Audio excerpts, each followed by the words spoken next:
जनसंवाद खबर में आपका स्वागत। घोसी में मिल दुकान को चोरों ने बनाया निशाना, हजारों का सामान किया गायब।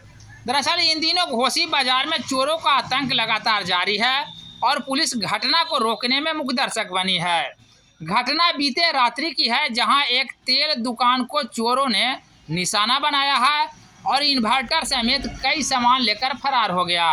दरअसल एक महीने में चोरों ने दूसरी बार इस दुकान को निशाना बनाया है, जिसमें हजारों की संपत्ति गायब कर दिया है।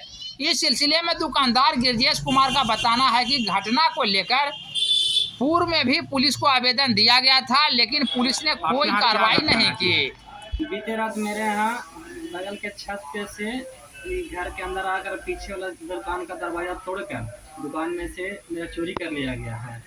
कितना का संपत्ति चुराया है? उसमें लगभग मेरा 6-7 हज़ार रुपये का सामान चोरी करके चला गया और दरवाजा तोड़ दिया गया है। अच्छा। तो आपके यहाँ पिछले बार भी चोरी हुई थी? हाँ, 4 मई को मेरे यहाँ दुकान में चोरी था। उसमें इससे ज़्यादा नुकसान उठाना पड़ा था। उसमें ज़्यादा सामान ले गया था, कुछ पैसा भी उसमें ज़्यादा मेरा चोरी हो गया था।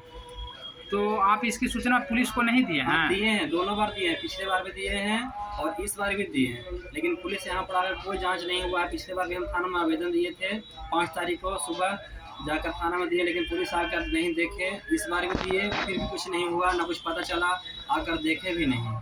क्या बोलते हैं पुलिस पदाधिकारी? पुलिस बोलते हैं कि इतना कम सामान हो गया, तुम्हारा दुकान से तेल चल गया, चोरी चल गया, तो इतना में क्या हो, तुम्हारा दुकान रजिस्टर्ड नहीं है, तो इसमें क्या हुआ, तुम उसको इंश्योरेंस लेना है, FIR कॉपी लेकर क्या करेगा, कहीं तुमको देना है।